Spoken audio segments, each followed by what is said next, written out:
ከላይ እንደምታዩት ያርሲ ምዕመናን እንግዲህ ታቦቱን ተሸክመው ወደ ስደት እየወጡ ነው። ይሄ ቪዲዮ በዚህ ሰዓት በርካታ ኦርቶዶክሳውያንን እያስለቀሰ ያለ ቪዲዮ ነው። ሰው በተወለደበት ሀገር ጽላቱን ይዞ መሰደድ ማለት ምን ያህል ልብ የሚነካ ነገር ነው። ሐሳባችሁን ኮሜንት ላይ አስቀምጡ። ስራ እየሰሩ እንደሆነ እናውቃለን። ይሄ ነገር በእንጭጩ መቀጨት ነው።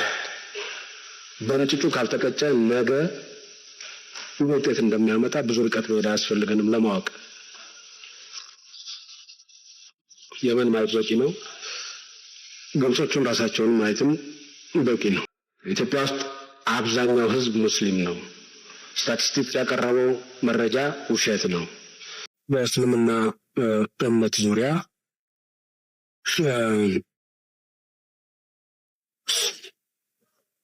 በሀገራችን ረጅም ጊዜ በአብዛኛው ባሌ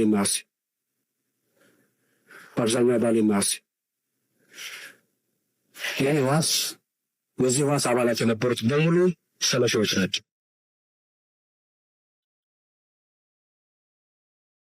የሰለፊ እምነት ሰለፊ አንዳንዶቹ ወሃቢን አብዛኛው ህዝብ ሙስሊም ስለሆነ የእስላም መንግስት ነው መቋቋም ያለበት የሚል ቅስቀሳ በሰፊው ነው የሚካሄደው በእነዚህ አክራሪዎች። በሙስሊሙና በክርስቲያኑ መካከል የቆየው መቻቻል ማውገዝ ማጥፋት ነው ስራው። አንዳንዶቹ ሰለፊዎች፣ ሁሉም አይደሉም፣ አንዳንዶቹ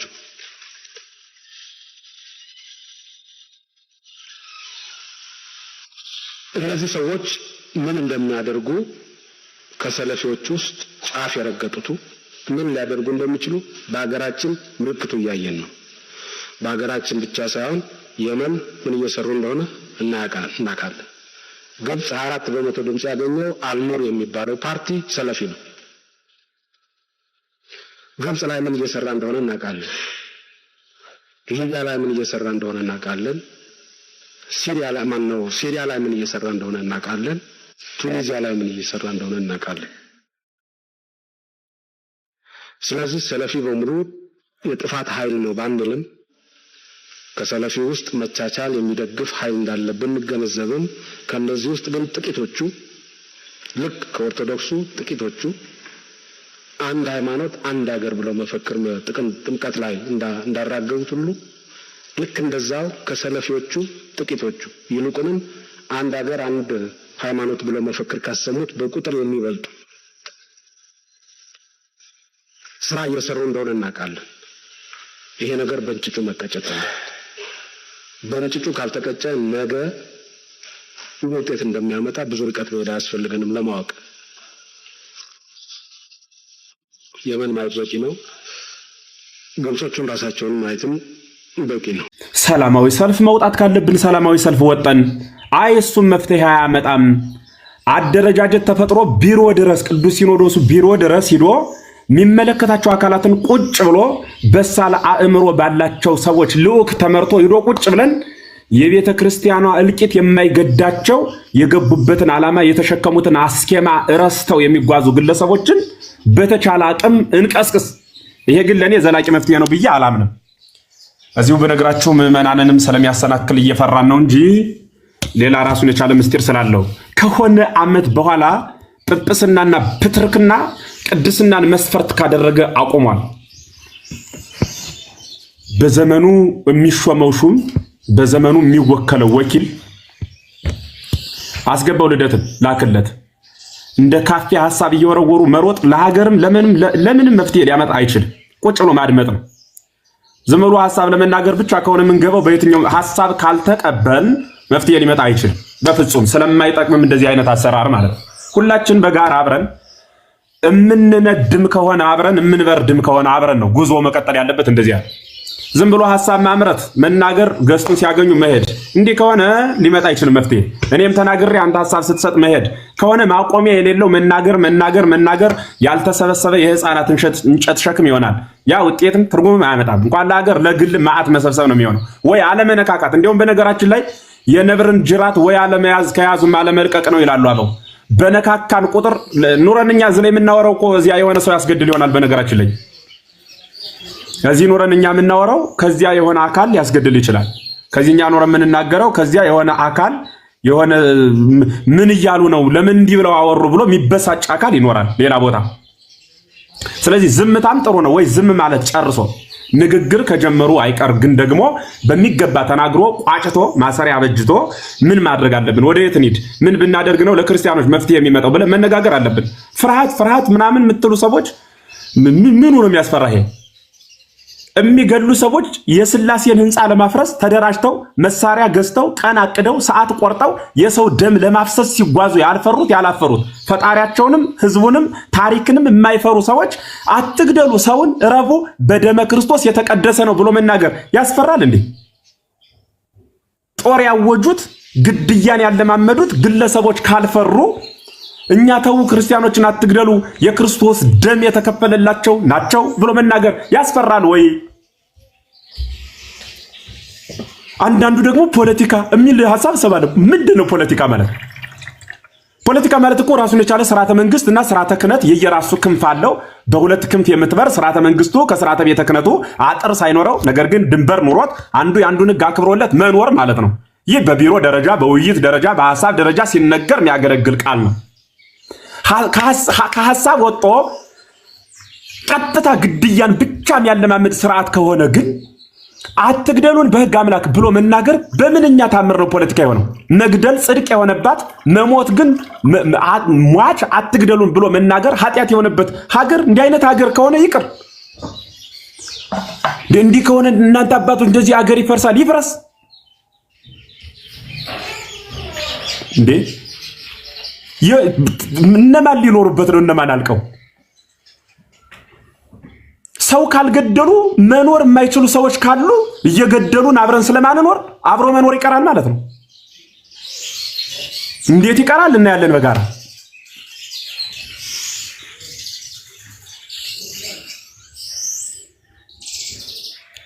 እየተሰራ ያለው ስራ ልንገራችሁ ምዕመናን፣ ከዚህ በላይ መቼ እንነግራችኋለን?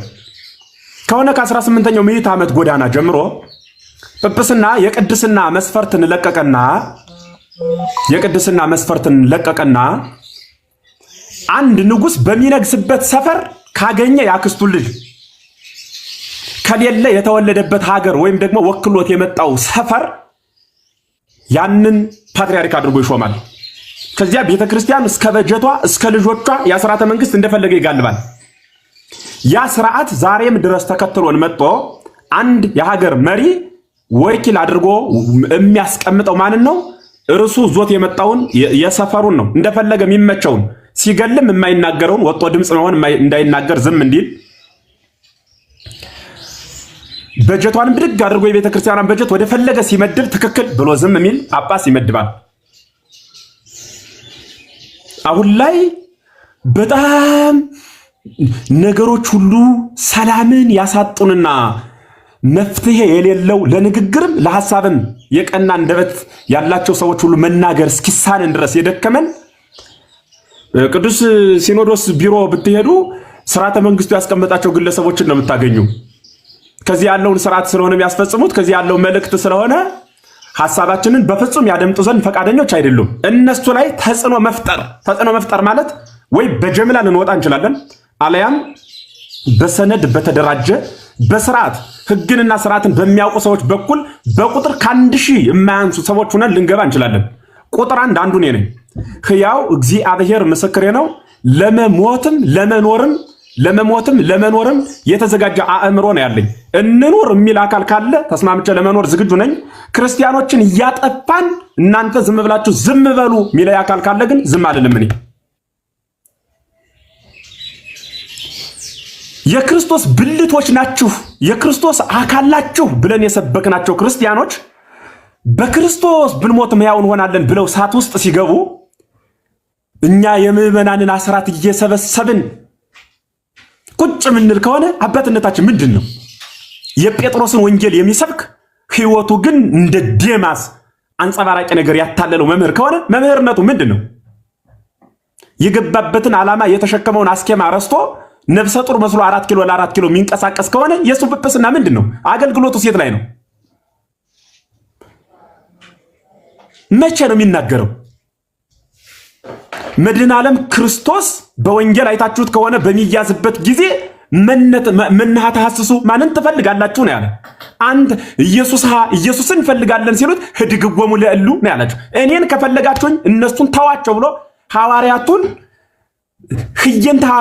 ሐዋርያቱን ልቀቋቸው ብሎ አስለቅቆ ራሱ ነው ሄዶ የገባው።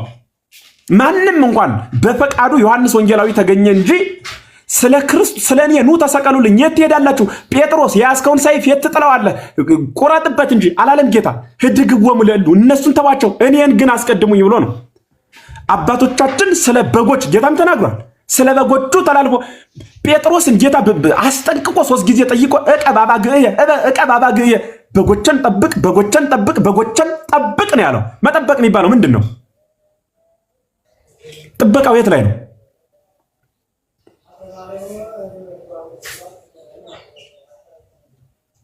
እኔ በሞቴ በጣም አዝኛለሁ።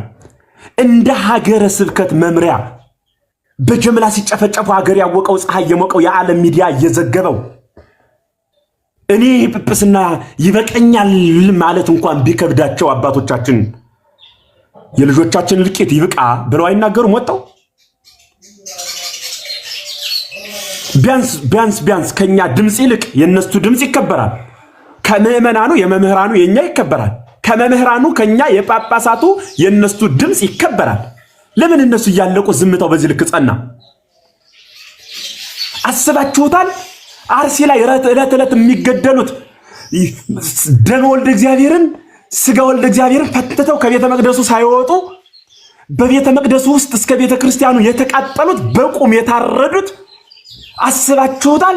እኒህ የክርስቶስ እና በክርስቶስ የሚያምኑ ክርስቲያኖች መሆናቸውን ስታስቡ አያማችሁም? እንደ ክርስቲያን አይሰማችሁም? ክርስቲያን መሆኑ ተውት። ሰው እንደመሆን እንደ በግ መታረዱ ይሄ አይቆጭም? አያደማም ወይ አያደክምም? ይሄንን ሰው እንዴት ጥቁር ልበሱልኝ ብሎ በስልጣኑ ሲመጡበት አዋጅ የጠራ ሲኖዶስ በልጆቹ ሲመጡበት እንዴት አዋጁን በአዋጅ እንዴት አይቀለብስም? እንዴት ቆሞ ኑ ዛሬም ልጆች አይልም? ዝም አልኮ ባለፈም ለማስታረቅ ለማቻቻል ሞከርነ። እስኪ አባቶቻችን እውነት ነው አዎ አባቶቻችን በቃ እነሱን ችግር ውስጥ ሆነን ነው ምናምን አለ ብዙ አወራን። በርካታ ቀን አጠጋጋ ነው የአባቶችን ክብር ለማስጠበቅ የለም ሲኖዶስ የለም እንዲህ የለም እያለ ሰው ሲናገር ኧረ እባካችሁ እስኪ ተው እያልን ብዙ ቀን አስታረቅን። አሁን ግን በዛ አለቀ። በቀን ቤተክርስቲያን ማን ሚሉ ደራጎን ነው የምታመልክ ቤተክርስቲያን በየቀኑ ለዘንዶ እየገበረች መኖር አለባት ልጆቿን። ይሄ ነው ቤተክርስቲያን ህልውና አኗኗራችሁ ምንድን ነው? ዛሬስ ክርስቲያን ነኝ የምትል ማህተብ ያስተርክ ነገ ለመኖር ዋስትና ምንድን ነው?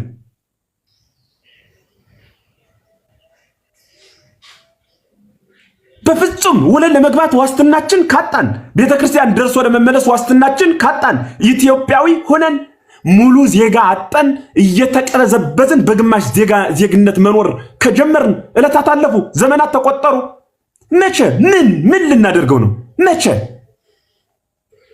መምህራን በተለይ በእውነቱ ወደ ቅዱስ ሲኖዶስ ወደሚመለከተው አካል ወደ ሀገረ ስብከቱ ወዳለንበት አቅጣጫ በሚገባ መጮህ መቻል አለብን። በእውነት መቼ ነው የተማርነው ወንጌል የሚተረጎመው? በእውነት መቼ ነው? እነ ጴጥሮስ እኮ ወንጌል ተምረው ሲጨርሱ ወደ ሮማ አደባባይ ነው ለስቅለት የሄዱት።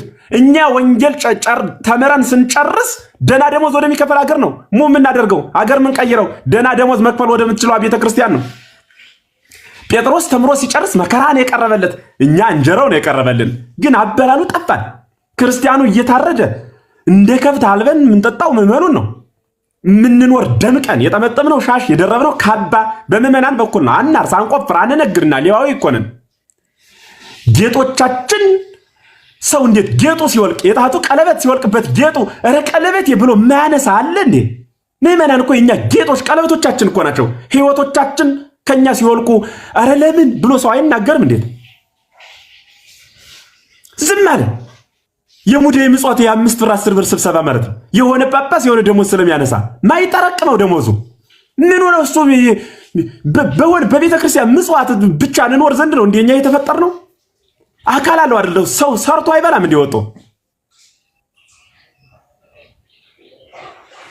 በእውነት እጅጉን የሚያሳዝን እጅጉን የሚያሳዝን መገፋፋት፣ አንዱ ካንዱ ጋር መከበስበስ፣ የቃል እግዚአብሔር አንዱ ሊቅ አንዱ ምናምን አልተዋቀ ቆሻይልበት ገሌ እንደዚህ መከበስበስ በቃ ዝም ብሎ እንትን የንታገሌ መምህር ገሌ ምናምንቴ በፍጹም በቃ ይሄ የኋላ ቀርነት የዳራያን አስተሳሰብ እለት እንዳሳማ ስለሆዱ ብቻ የሚያስብ ፖለቲካውና ስርዓተ መንግስቱ የተምታታበት ምዕመናንን መጠበቅ ፖለቲካ የሆነበት የዚህ ዘመን አገልጋይ በዚህ ዘመን አብሬ በመኖሬ እጅጉን አዝናለሁ። በእውነቱ እጅጉን አዝናለሁ። በእውነቱ ወይ ወደፊት ትንሽ አቆይቶ ጨርሰው ካበዱት ጋር ቢደምረኝ ወይ ወደ ኋላ ከአባቶች ጋር ቢያሳልፈኝ በእውነቱ እግዚአብሔር በእውነቱ በዚህ ዘመን ማለት በዚህ አብሮ ከመኖር በዚህ ዘመን የሰው ሞት፣ የሰው ልቂት፣ የሰው ግድያ እንዲያየውን እንኳን ለምን የሚል ወኔ ቁጭት የሌለበት ማለት ነው። ትልልቁ መምህራን እኮ ተሰደዋል እኮ ጮው ብቻቸውን። ቅድም በጣም በስሜት ተናድጀው የተናገሩት እነ ኔታ ገብረመድህን እንየው እኮ በዘመናቸው ተናገሩ፣ ስለ አንድነት ተናገሩ። ኦሮሚያ ላይ ክርስቲያኖቹ መኖር አቅቷቸዋል፣ አንዱነን እንኑር እያሉ ስለ ሰላም ብዙ ሰበኩ። አድማጭ አጡ። ብቻቸውን ሲነቃባቸው ሰውየውን ጫካ አስገቧቸው፣ ቤታቸው እንዳይኖሩ ተደረጉ። ማንም ወጦ ድምፅ የሆናቸው ሰው የለም፣ የሆናቸውም የለም። በኋላ ደግሞ እኛ ሲደርስብን እኛ መነሳት ጀመር። እኛም አሁን ምን ሆኖ ነው የሚጮህ የሚለይ ይኖራል። እኔም ባንዱ ሰደዳለሁ። የሆነ ቀን ደግሞ ሲገባ አንተ ትነሳለህ። ምን ሆነው ይልና ቀጣዩ ያሰድድሃል። የሆነ እንዲየሆን ፍልሰት ማለት ነው ብቸኛ። ከዚያ በቃ ነገሮች ሁሉ ይሄዳሉ። ወድቆ መቅረት ይመጣል። ምንም ማለት ታሪክ ቢስ የሆነ የአባቱን ታሪክም ሽጦ የበላ የራሱን ታሪክ የሌለው ማለት እንዲህ ይመጣና ደግሞ አረተው ይሄ እኮ ፖለቲካ ነው። ሰውን አትግደሉ ማለት ፖለቲካ ከሆነ አርገው ጻፈው ሁሉ እንኳን በወረቀት በግንባር እንኳን በታሪክህ በእግር ስር ጽፈህ በራስህም ትራሳ አርገተን ተራሰው አስቀምጠው በፈለከው ጦማር ጽፈህ ሰውን አትግደሉ ማለት በምንም ታምር ፖለቲካ ሊሆን አይችል ሆኖም አያውቅ። ክርስቲያኖች እኛ ግደሉ ብለን አላለማመድን፣ በመግደል ትጸድቃላችሁ ብለን ሐሳብ አልተናገረን፣ አጥፉ ሂዱ ግደሉ ሙቱ ቀበሩ ተቀባበሩ ብለን አላስተማርን፣ አላሰለጠንኛ፣ የሰው ደም አፍስሱ አላልን። ቀኛችሁን ሲመታችሁ ግራችሁን ብለን ነው እኛ የሰበክ ያስተማርን። ይሄ ነው ታገሱ ብለን የሰበክ። አሁን ግን አይሰራም። ቀኝን ሲመታ ግራህን ስጥ የሚለው ለወንድም የተነገረ ቃል ነው። ለእናንተም ስንተረጉመው የነበርን ወንድሞቻችሁን ናችሁ ብለን አሰበናችሁ ነው። አሁን ግን ክዳችሁናል፣ አረዳችሁን። ስታርዱን ደግሞ ነገ ቅውም እንሆናለን። ማንም ክርስቲያን በሚችለው አቅም ሁሉ ራሱን ሊጠብቅ ይችላል። ማንም ክርስቲያን ማለት ነው። በአባቶቻችን በዘመነ ብሉይም በዘመነ ሐዲስም በሚችሉት አቅም ራስን መጠበቅ ወንጀል አይደለም። ራሴን እጠብቃለሁ በምችለው አቅም። ጭራሹን አቅም የሌለው እግዚአብሔር ጋር በጸሎቱ አቅም ያለው ደግሞ ዘመኑ ባፈራው መሳሪያ እግዚአብሔር ጋር ሆኖ እግዚአብሔር እያገዘው ራሱን መጠበቅ አለበት። ወደ ሰው ሄዳችሁ አታጥፉ። ሰው ሊያጠፋችሁ ከመጣ ግን ራሳችሁን ጠብቁ። ከዚያ ውጭ ግን እጅጉን ያሳዝናል። መፍትሄ 3 መፍትሄ። የመጀመሪያው ቁጥር 1 ልቅሶ እንድረስ። መጓዝም የሚችል ሰው ይጓዝ። መጓዝ እንደው እንትን የለውም። እስኪ እናጽናናቸው። በእውነት አጽናንተናቸው እንኳን ቀሪዎች ቢያንስ ይሙቱ። እስኪ እኔ እመጣለሁ። በፈለጋችሁት ቀን ጉዞ አዘጋጁ። ጉዞ በሚዘጋጅበት ቀን ሁሉ መምጣት እችላለሁ። እዛው ቦታው የሞቱት ሰዎች ሰፈር መሄድ እችላለሁ። በእውነት ምን ይሰራልናል? ይህ እኮ አካል ነው። በእውነት አካሉ ዕለት እየተቆረጠ ሰው ደስ ይለዋል እንዴ? ራሳችን ክርስቶስ ነው። ክርስቲያኖች ደግሞ በጠቅላላ ሕዋሳት ነን ብለን ካመን አንድ አካል ነን ብለን የምናምን ሰዎች እግር እየተቆረጠ የሚስቅ ሰው አለ እንዴ? እጅ እየተቆረጠ ገና ነው ራሴ እያለ የሚኖር ሰው አለ እንዴ? እየተከረከመ ዕለት በቀኝ የሚቆረጠው ቀኝ እጃችን ነው። በግራ የሚቆረጠው ግራ እጃችን ነው። በታች የሚቆረጠው እግራችን ነው። ዕለት እኛ ብቻ እኮ የቀረነው እኮ ትንሽ ነን። በእውነት መሃል ሲፈታ ዳር ሲፈታ መሃሉ ዳር ይሆናል አይደል? ነገ ደግሞ መሃሉ እኛ ዳር ሆነን የምንጨፈጨፍበት ቀን ይመጣል። ዛሬ ለምን ብሎ ሰው አይወጣም? ዘመድ አንድ ሰው እንኳን ሲሞት አያሳዝናችሁም? ሰው እንዴት እስከ መቅደሱ ድረስ ሲቃጠል አይቆጫችሁም? የት ሀገር ነው እስከ መስጅዱ ድረስ አገልጋይ የተቃጠለው? እኛ ሀገር ተደርጓል ወይ? በሰው ብዛት በሀብት ከሆነ በጉልበት በሞራን በቀዳማዊነት ከሆነ እኮ ከእናንተ እንሻላለን። ግን አላደረግ ነው። ለምን? ስለ እውነት ፍጹም ያሳዝናል፣ ያስነባል፣ ውስጥንም ያደክማል። እኔ እውነት እላችኋለሁ እንደ ክርስቲያን ማድረግ ያለብንን ነገር ሁሉ ቁጥር 1 እልቅሶ እንድረስ። ሄደን እስኪ ሰኞ አጽናንተን ስንመለስ ማክሰኞ ደግሞ ይግደሏቸው እንሂድና እስኪ ባካችሁ ምንድነው የገጠማችሁ ብለን የቁስ ችግርም ያለባቸው እስኪ በእውነት በወሬ ነው የምንሰማ፣ በሚዲያ ነው የምናይ፣ በአካል እስኪ እንያቸው ችግራቸውን። ምንድነው የሆናችሁት ብለን ሄደን እስኪ ዕለት ዕለት የደም ምድር የሆነ ምንድነው ብለን እናያቸው ሄደን መነሳትም ያለባቸው አካላት ካሉ አንስተን ጠርተን መጠራት ያለባቸው አካላት ካሉ ተወያይተን ሀገረ ስብከቱ ውስጥ ገብተን ለምን መግለጫ እንደማይሰጡ ችግሩ ምን እንደሆነ አይተን እንምጣ። አንድ ሁለተኛ መፍትሄ መደራጀት ባለብን አካልና አቅም ልክ ተደራጅተን ጠቅላይ ቤተ ክህነትና ቅዱስ ሲኖዶስን እንጠይቅ። ሶስተኛ መፍትሄ የመንግስት አመራር ኦርቶዶክሳዊ የሆንህ በእውነት የመንግስት አመራር የሆንህ ከየትኛውም አይነት ዳር ያለህ አግዙንና ጠቅላይ ሚኒስትሩ ቢሮ ድረስ ተገብቶ ክርስቲያኖች መኖር የማይችሉባት ሀገር የሆነችበት ምስጢር ምን እንደሆነ እንጠይቅ። ይህን ሶስት ሰንሰለት እናስኪደው። የተለያየ ሐሳብ አያስፈልግም። ብዙ ነን። ግማሹ ወደ ቅዱስ ሲኖዶስ ያምራ፣ ወደ ጠቅላይ ቤተ ክህነቱ ያምራ፣ ግማሹ ልቅሶ ይድረስ፣ ግማሹ ደግሞ ከፊሎቻችን ስርዓተ መንግስቱን ለምን ብለን እንጠይቅ። ይህ ሁሉ ጎዳና የማይሳካ ከሆነ በቅርብ ቀን ይሄን ሞክረን ሁሉም ክርስቲያን በያለበት ሰልፍ ይውጣና አትግደሉ ነው ኑ እንግደላችሁ ብለን ልንጠራቸው አይደለም እንወጣ። አትግደሉን ተውን ቢያንስ እንበል እስኪ ዘመድ ተውንን እንዴ ምን ገላችሁን ዝም ብላችሁ ዝም በሉ አይባልም እኮ ተፈጥሮ ራሱ ዝም አያሰኝም። እየደበደቡ ዝም በሉ ይባላል አለ። በርግጥ አዎ ድሮ ሰው ሲገርፍ ህፃናት ሲገረፉ እየቀጠቀጡ እናት አባት ደግሞ ዝም በል ይላል ዋጣት ይላል። እየቀጠቀጡ ማለት እየመጡ ደግሞ ዋጥ ቢያንስ ዱለውንም ይማቱ ቢያንስ እንዲጮሁ እንኳን ይፍቀዱልን እንጂ እንድንጮህ ይፍቀዱልን። ይምቱን ግን እንድንጮህ ደግሞ አይከልክሉን። እንጮህ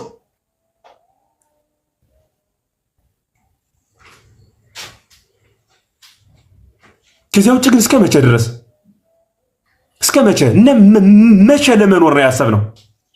ፈራንም ደፈርንም ሐሰትን ማወራን እውነትን ማወራን ሰከንድ በተገለበጠ ቁጥር ወደ መቃብር አንድ እርምጃ እየሄድን ነው። በእድሜም በእነሱ ግፊትም ወደ ራሳችን እንምጣ። ራሱን የቻለ መደራጀት ባለበት መልክ እንደራጅ።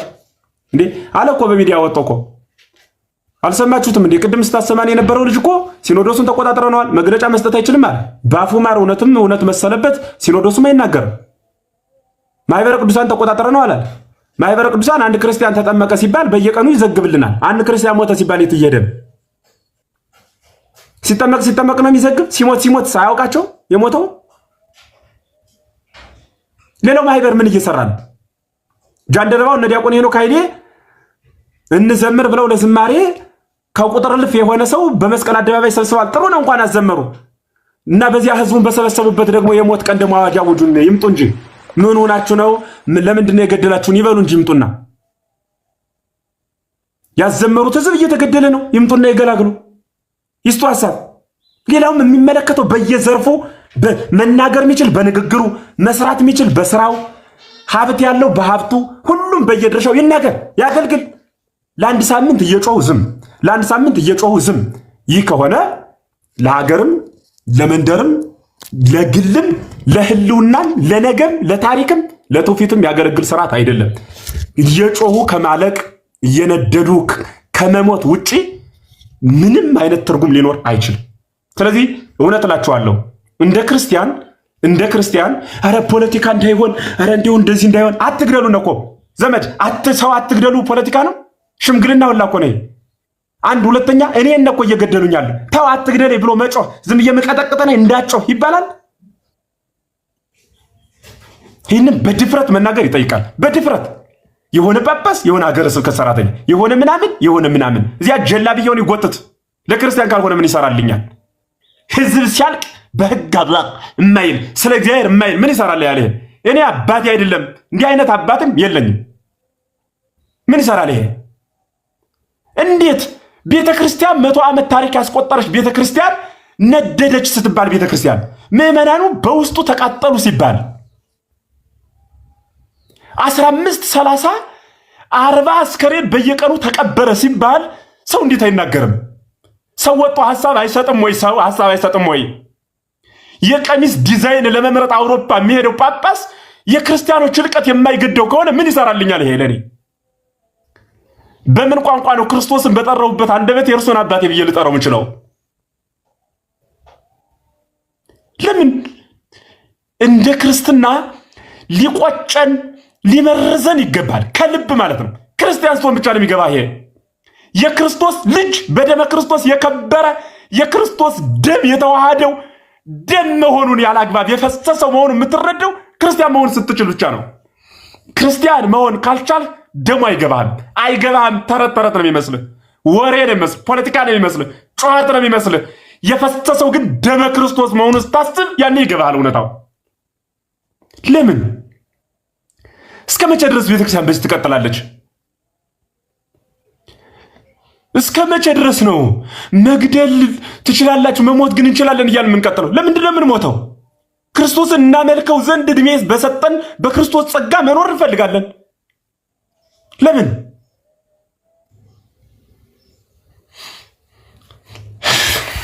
አመሰግናለሁ።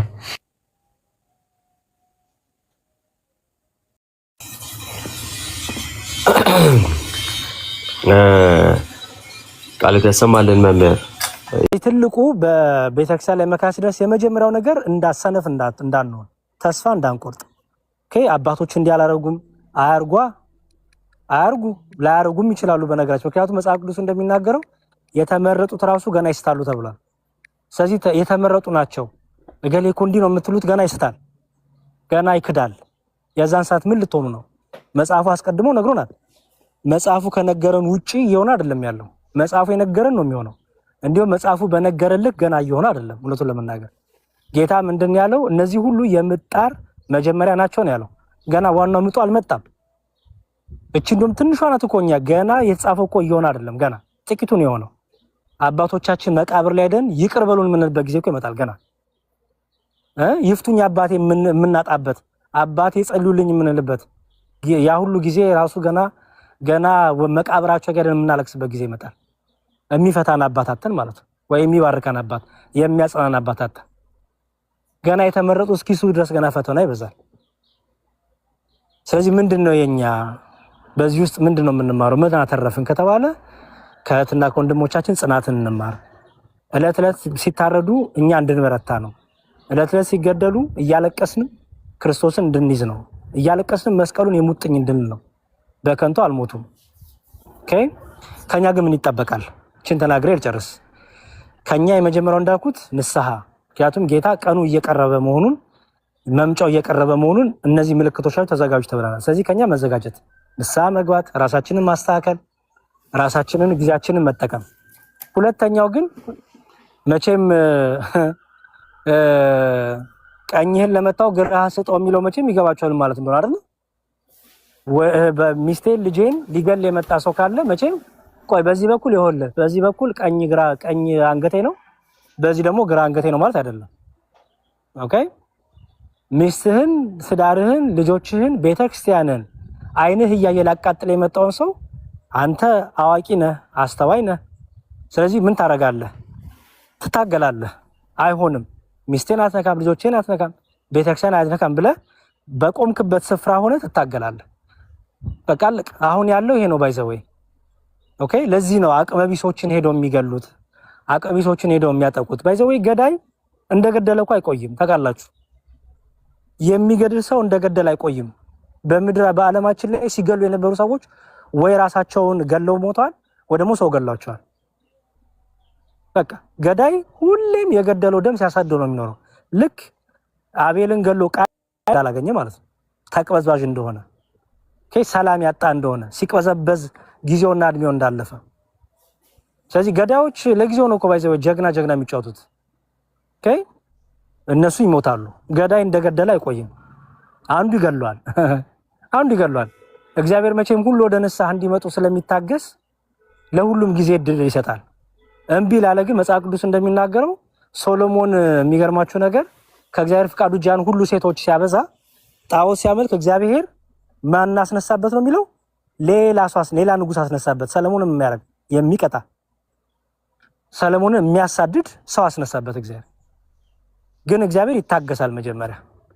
እግዚአብሔር ግን ታግሶ ዱላውን ካነሳ፣ ቀንበሩን ጅራፉን ካነሳ ግን ወዮልን፣ ለነዛም ወዮላቸው። አይተነዋል። እግዚአብሔር ሲቀጣ ጅራፉን ሲያነሳ አይተነዋል። ስለዚህ ቤተክርስቲያናችንን እንጠብቅ።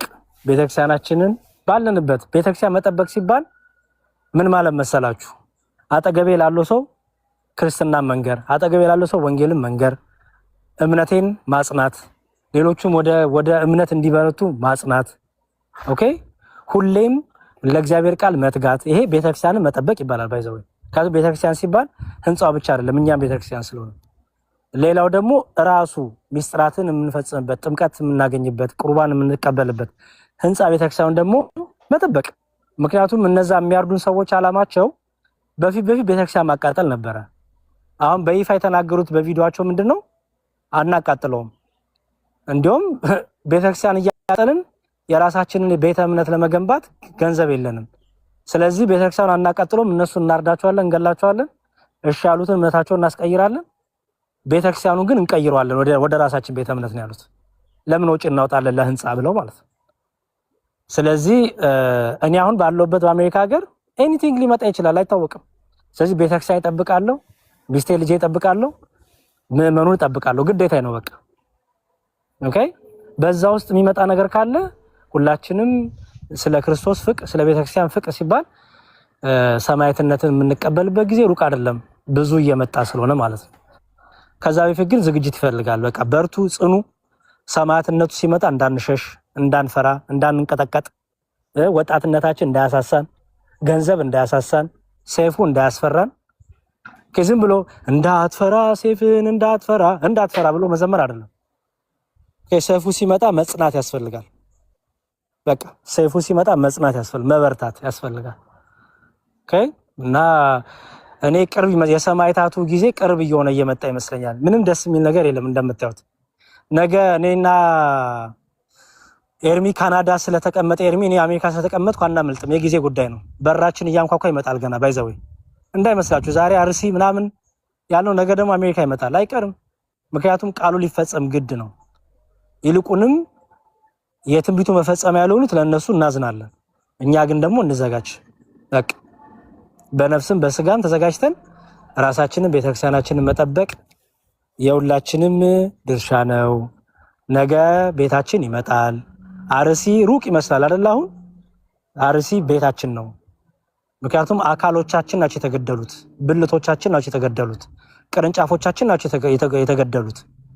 ስለዚህ አንዱ ብልት ቢታመም ሁሉ ብልት አብሮ ይታመማሉ ነው መጽሐፉ የሚለው። አርሲ ምእመን ሲገደሉ ሁሌ እንደታመምን ነው። ሁሌ አባቶቻችን ልቦና ይስጥልን፣ ወደ ቀልባቸው ይመልስልን። እንዲሁ ምንደኛ ሰነፍረኛ ታካችረኛ በጎቹን ለተኩላ አሳልፈው የሚሰጡ እረኛ እንዳይሆኑ እንዲሁ እንዲነቁ ከተኙበት ካሉበት ድንዛዜ እንዲወጡ የዘር የፖለቲካ የገንዘብ የነዚህ ሁሉ ነገር ይዟቸው ከሆነ ከዛ እንዲወጡ። ምክንያቱም እኔ ባይዘው በጣም ነው ማዝነው ለነሱ። ኃላፊነቱ እንዴት እሳት መሰላችሁ። ጳጳስ መሆን ዝም ብሎ እንዳይመስላችሁ። የብዙ ነፍሳት ደም ተጠያቂ መሆን ነው። የብዙ ነፍሳት ደም እንኳን ጳጳስ አይደለም ቄስ መሆን እንዴት ከባድ እንደሆነ አታውቁትም እናንተ። ታው ቄስ መሆን ዲያቆን መሆን እንዴት ከባድ መሰላችሁ። ኃላፊነት ነው፣ የብዙ ምዕመናን ኃላፊነት ነው። ወደን አይደለም እኔ ለይት ተቀን እዚህ ቁጭ ምለው ከእናንተ ጋራ ኃላፊነት ስላለ ነው። ጳጳሱማ ምን ያህል ኃላፊነት አይኖርበት። ስለዚህ አባቶቻችን እግዚአብሔር ልቦና ይስጣቸው፣ ለራሳቸው ጥቅም ሲሉ ይንቁልን፣ ለራሳቸው ጥቅም ሲሉ መንጎቻቸውን በጎቻቸውን አደራ ተብሏል። ኦኬ ወዮላችሁ ጠብቁ ተብሏል። አደራ ብሏቸዋል ክርስቶስ። እናንተን ጳጳሳት እናንተን ካህናት አድርጎ ለሾመባት ለመንጋው ለበጎቹ ተጠንቀቁ ተብሏል። ስለዚህ እኔ ለነሱ መጸለይ አለብን፣ እግዚአብሔር ልቦና እንዲሰጣቸው።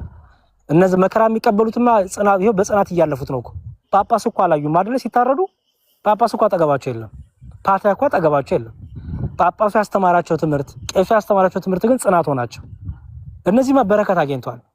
ጳጳሱ ግን ቄሱ፣ ዲያቆኑ፣ ምእመኑ፣ ሰባኪው እኔና እናንተ ግን ድምጽ ካልሆንናቸው ካልጸለይንላቸው ለሚታረዱትም ለሚያርዱትም ባይዘው ለሚያርዱትም ነው የምንጸልየው ታውቃላችሁ።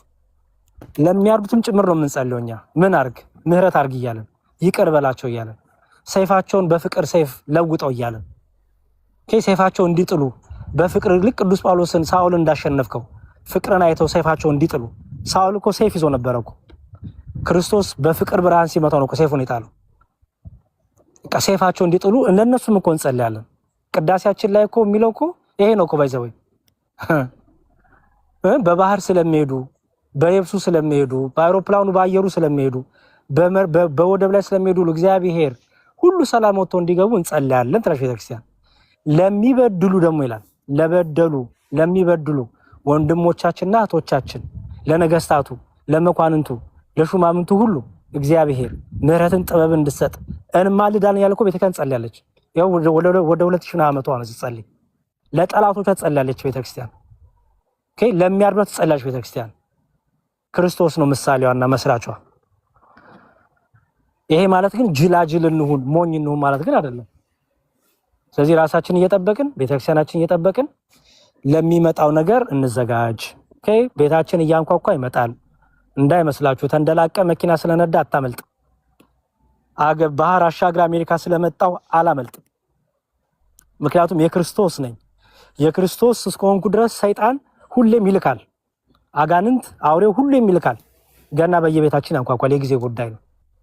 ኦኬ አርሲ ብቻ አይደለም ክርስቲያን አሉት። በዓለም ሁሉ ተበተነን ያለነው። በዓለም ሁሉ የተበተኑ ክርስቲያኖች ላይ መከራ ይመጣል። በዓለም ሁሉ የተበተኑ ክርስቲያኖች ላይ ጭንቅ ጊዜ ይመጣል። ስለዚህ እንዘጋጅ፣ እንጸልይ፣ እግዚአብሔር ምሕረትን እንዲያደርግ አርሲ ላሉ ወገኖቻችን እግዚአብሔር የሚጠብቅ መልአክ ሚካኤልን ገብርኤል እንዲልክላቸው ከዚህ በላይ መከራ እንዳይበዛባቸው ደግሞ ጸንተው ያለፉትንም የነሱ በረከት ይደርብን። ገዳዮችንም እግዚአብሔር ልቦና ይስጥልን፣ ወደ ልቦናቸው ይመልስልን። እምቢ ብለው ግን ለኛ ከሆኑ ግን ቀጭ ነውና እግዚአብሔር ደግሞ ቅጣቱን ያቀበታል፣ ፍርዱን ለሱ እንሰጣለን። ኦኬ እኛ ግን በሃይማኖት በምግባር ያጽናን። ይበቃኛል፣ ብዙ አወራው እና ቤተክርስቲያናችን ይጠብቅልን። በርቱልን፣ እንበርታ። እኔ ግን መምህር ምናልባት ያን ያክል እንኳን ትልቅ ክህሎት እንደሌለኝ አውቃለሁ። መምህር የሚሰማኝ ግን ልናገር እንዴ? አይ እንዳትናገር። አሁን እንድናገር ካልክ ራሱ በቃ ታስታውቃለህ ምን ልትናገር እንደሆነ። አይደለም ያማል፣ እውነት ለመናገር አዎ ያማል፣ ህመም አለው፣ ስሜት አለውና ምናልባት ልናገር ማስበው መጽሐፍ ቅዱስ ላይም ቢሆን እንደ ልቤ የተባሉ ዳዊትም እንኳን ተዋግቷል።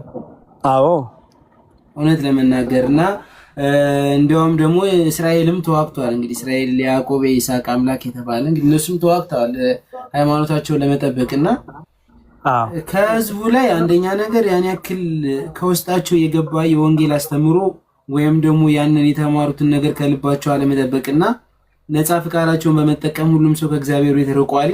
አንደኛው እንደ ቅጣት ይቆጠር። ሁለተኛው ግን እኔ አሁን ሰው እየሞተ ዝም ብሎ ይቀመጥ በሚል ደረጃ እኔ ብዙም ይሆን እኔ እንዳልበሰልኩ አውቃለሁ ነገሮች ላይ ምናምን፣ ግን ባነበብኳትና በትንሿ መረዳቴ ነው።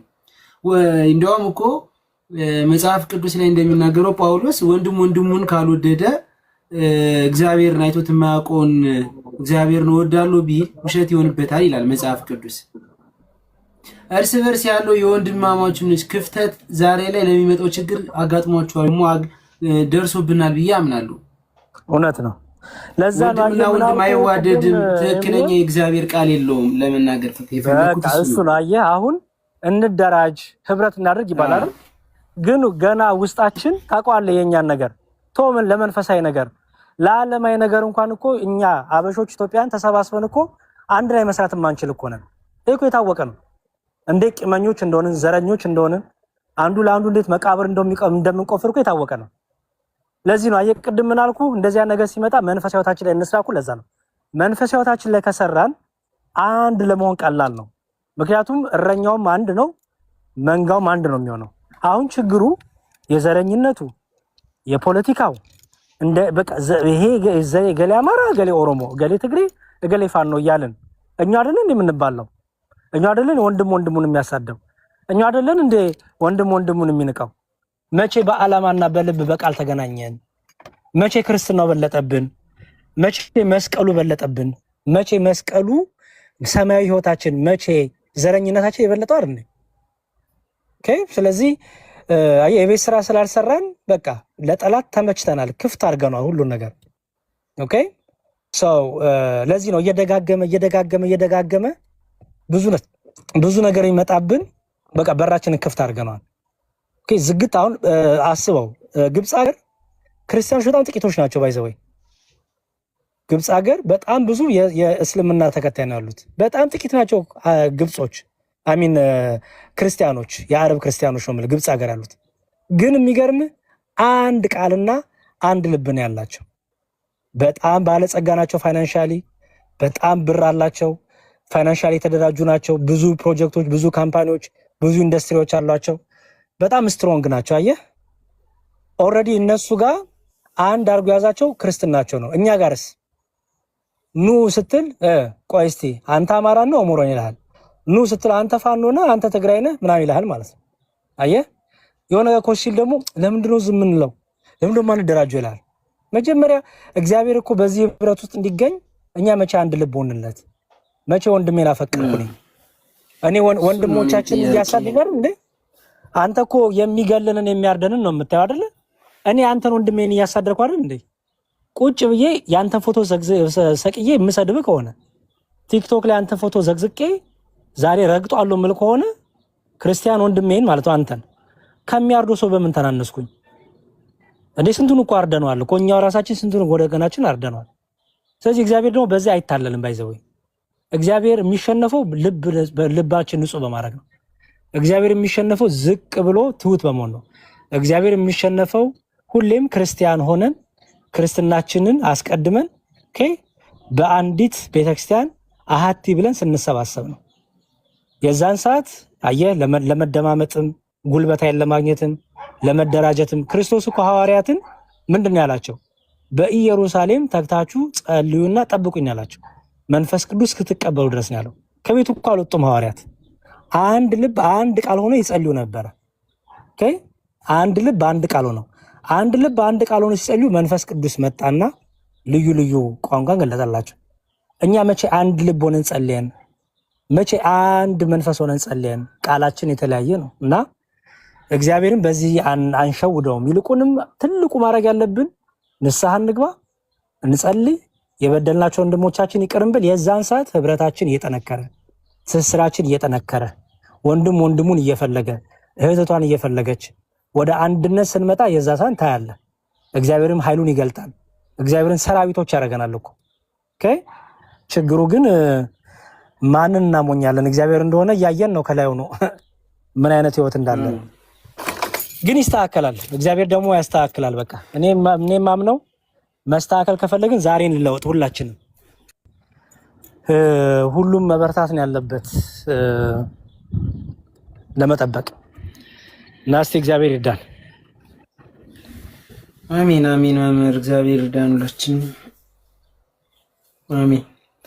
እንግዲህ የኔ ሀሳብ እንደዛ ነው። ምናልባት እኔ የተረዳሁበትን ወይ ለመናገር የፈለኩበት ያው ህብረት ከማጣታችን አንድነት ያው ከኔም እኮ እዚህም ሀገር መጠን እንኳን አናርፍም። እውነት ለመናገር ውጭ ሀገር መጠን አሁን በብዙ ነገር ራሱ ስንተያዩላ እንደዚህ ዳር ዳር እያልን የምንሄድ ምናምን በቃ ለመገናኘትም ለመተያየትም ተፈራርተን በጥላቻ በዘረኝነት ስራ ቦታዬን ነግሬያለሁ የሆንኩትንም ራሱና በዛ ደረጃ ነው ሰው እንትን እያለ ያለና ይሄ ነገር ደግሞ እውነት ለመናገር እዚህም ሀገር አይተሃል አይደለ? ውጭ ሀገር ለሚመጡ ሰዎችም እንኳን በጣም እንዲቆዩ ሌት እንዲሆኑ ነው የተደረጉት።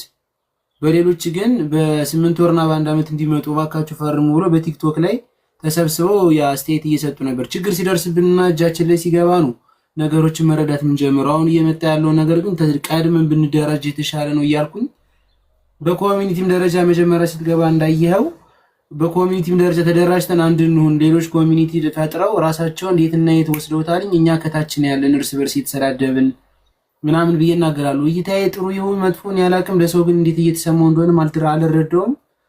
እግዚአብሔር ለሁላችን ልቦና ይስጠን። እኔ ሌላ ነገር አለኝ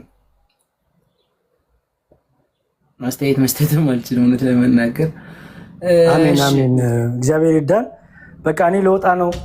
ትልቁ ነገር እንጸልይ። አሁን ከመተኛታችን በፊት ሁላችንም ጸሎታችን እናድርስ፣ እንበርታ፣ አርስ ያሉትን እናስብ። ባገኘነው ሚዲያ ፕላትፎርም ሁሉ ድምፅ እንሁናቸው። መከራቸውን ሀዘናቸውን እነሱ እድል አግኝተው አልተናገሩትም። ስለዚህ አንደበት እኛ እንሁናቸው። መከራቸውን እንናገር፣ እንመስክር፣ ግን ደግሞ እንማርባቸው። ምክንያቱም ነገ ይመጣልኛ ላይ እንዳልኩት። ሁለተኛ ደግሞ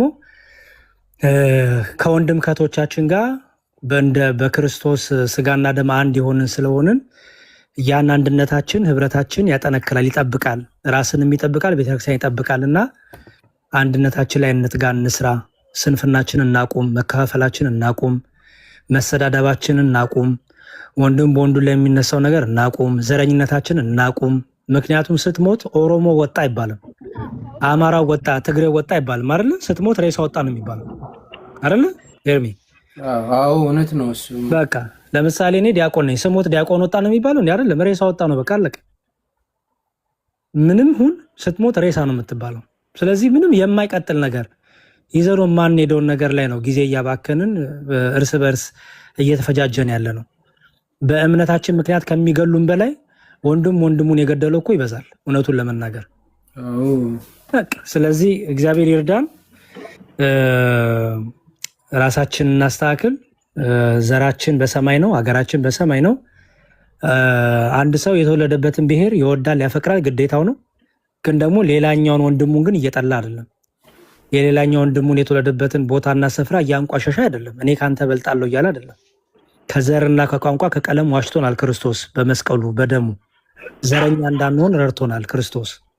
በፊት ነበሩ በብሉይ ኪዳን ታውቃለህ፣ እኔ እንዲህ ነኝ እኔ እንዲህ ነኝ እኔ እንዲህ ነኝ ያሉ አይሁዶች አይሁዳዊ በመሆናቸው አሕዛብ ይንቁ ነበረ። በቆሮንቶስ ቤተክርስቲያን የነበረው ትልቁ ችግር ይሄ ነበረ። አይሁዶች አሕዛብን እየናቁ ማለት ነው። ቅዱስ ጳውሎስ በጣም ይቸገር ነበረ በቆሮንቶስ ቤተክርስቲያን። እኔ ኬፋ ነኝ እኔ አጵሎስ ነኝ፣ አማንያ እንደሚዩት አድርግልን። እኔ ኬፋ ነኝ እኔ አጵሎስ ነኝ የታው ሊካፈላሉ። በጌታ ቤተክርስቲያን እንደዚህ ብሎ ነገር የለም። በቃ ልክ ስትመጣ የኖ መርከብ ትዝ ይለናል አይደለ? እዚህ ያላችሁ ክርስቲያኖች የኖ መርከብ የሚናደፉ የሚገዳደሉ ኮንሳቶች ገብተዋል እኮ። የሚገርም ኤርሚ መርከብ ውስጥ አንዱ አንዱን ሳም ቢያገኘው እኮ ሊገለው የሚፈልገው ሊበላው የሚፈልገውን ሳቡ ገብቷል። ግን ጸጥ ነው ያለው፣ አልበላም። መርዛማው ገብቷል እኮ። መርዙን ግን ውጦ ነው ቁጭ ያለው። አየህ ለምን?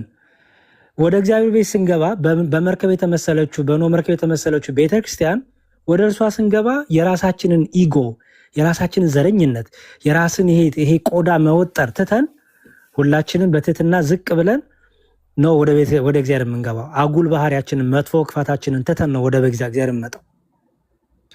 ስለዚህ እንደዛ ከሆነን እግዚአብሔር በእኛ ይሰራል። እንደዛ ከሆነ መሰባሰብ፣ መደራጀት፣ መበርታት፣ አንድ ላይ መሆን፣ ኦርቶዶክሳዊ ኮሚኒቲ መፍጠር፣ ስራ ላጣው፣ ለተቸገረው፣ ለሱሰኛው፣ ለምኑ ለዲፕሬሽን ላለበት ሁሉ መድረስ እንችላለን። ህንፃ ስላሴ ላይ ሳንሰራ ቀርተን እኮ ነው እንደዚህ የምንሆነው። ሰው ላይ አልተሰራም። አየህ ወንድሙ ላይ አልሰራም። ከዚያው ነገር ኮሽ ሲል ብቻ እንዴ እንደራጅ እንጂ የቤት ስራችንን ሳንሰራ። ለዛ ነው እንጀምርና መዝለቅ አቅቶናል። የሆነ ነገር እኮ ይጀምራል። የሆነ ነገር ኮሽ ባለ ቁጥር ወይ አርሲ የሆኑ ወንድሞቻችን እህቶቻችን ሰማዕት ሆነው ባረፉ ቁጥር እንደዚሁ እንሰባሰብ። ከዛ ታዋለ ከሳምንት በኋላ ጸጥ ነው የምንለው፣ እኔም ጭምር ማለት ነው። በቃ ለምን መጀመሪያ ያልሰርቭ ፋውንዴሽን መሰረት አልሰራንም። እና አይ ሆፕ የአሁኑ እንድንሰባሰብ መሰረት እንድንሰራ እንድናስተውል ያደርገናል ብዬ አስባለሁ። እግዚአብሔር ይርዳን፣ ሁላችንም ግዴታችን እንወጣ። እግዚአብሔር ደግሞ መጨረሻችን ያሰን፣ ቤተክርስቲያን ይጠብቅልን፣ የሞቱትን ነፍሳት እግዚአብሔር ይማርልን፣ እኛንም ይጠብቀን። እግዚአብሔር ይስጥልኝ። እርምዬ ስላሰባሰብከን ስላገናኘን እናመሰግናለን። ኧረ ተከትለው የሚመጡ ያንተዎች ናቸው በብዛት። እኔ ቤት 15 ሰው ካለ በቂ ነው ለጨዋታ። አንዳንዴ በ30 ምን ደርስ እዛ ውጪ ያው ተከትለው የሚመጡ ጥሩ ነው። ግን እንደዚህ ኦርቶዶክሳውያን መምህርን የተከተሉ ትምህርት መማርና በየቀኑ የተለያዩ የእግዚአብሔርን ቃል መጽሐፍ ቅዱስ ላይ ያለ ትምህርት ማወቃቸው ከምንም በላይ ትልቅ ነገር ነው። እንደዚህ የተሰባሰቡ መምጣታቸው ማለት ነው። በየጊዜው ብዙ ሰዎች የማያውቁትን ጥያቄ ሲጠይቁ ያንም ሰው ደግሞ ለዛ ሰው ጥያቄው ሲመለስለት እውነትን እያወቀ ይላል። እውነት ለመናገር እንደኔም ቢሆኑ ደስ ይለኛል። አብዛኞቹ ሰዎች ገፍተው ፑሽ እያደረጉ ቢጠይቁ፣ መምህራንም ደግሞ ስትጠየቁ ነው ደስ የሚላችሁ። ካየሁት እንግዲህ መዝሙር አይደለ እንድንጠይቅ ነው የምትፈልጉት ብዙ ጊዜ እና ሰዎች ይፈራሉ ላለመጠየቅ። ስትጠይቁ እውነትን እያገኛችሁ ወደ እውነት መንገድ ትመጣላችሁ የሚል ሐሳብ ያለኝ ለእኔ። እግዚአብሔር ስጥልኝ መምህር ስለመጣ በጣም ነው የማመሰግነው። ዛሬ ለምክክር ነው የተባባልን ወጣት። እኔ አንዴ ላውራ አለሽ እንዴ? አውሪ።